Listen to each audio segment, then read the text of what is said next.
আমরা মূলত গাজীপুর থেকে আসছি টিএনজেড লিমিটেড থেকে টিএনজেড গ্রুপ থেকে। আমরা ওই অফিসের ওয়ার্কার যারা আছে 2 মাসের স্যালারি ঈদ বোনাস 20 টাকা তারা কিছুই পায় না। ম্যানেজমেন্টের লোক যারা আছে সবাই ফ্যাক্টরি থেকে পালাইছে,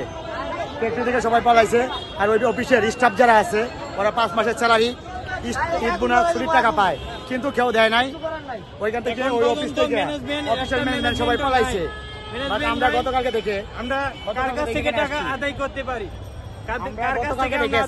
শ্রম ভবনে আসছি, বাট আমাদের খোঁজখবর কেউ নেয় না।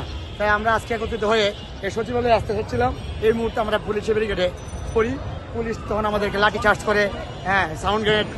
আমরা দেখলাম যে আপনাদের লোকজন অনেকে মাটি ইট যে যা পারছে এ নিয়ে পুলিশের দিকে। আমরা নিরাপদ আন্দোলন করছিলাম, আমরা সুষ্ঠুভাবে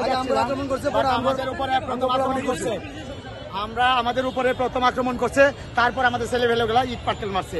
বাট প্রথম আমাদের উপর আক্রমণ হচ্ছে। পুলিশ কিভাবে আপনাদেরকে আক্রমণ করে? প্রথম লাঠি চার্জ করে আমাদেরকে ইট পাটকেল মারে, তারপরে আবার টিয়ারশেল মারে, তারপর আমরা দৌড়ে ফেলাই।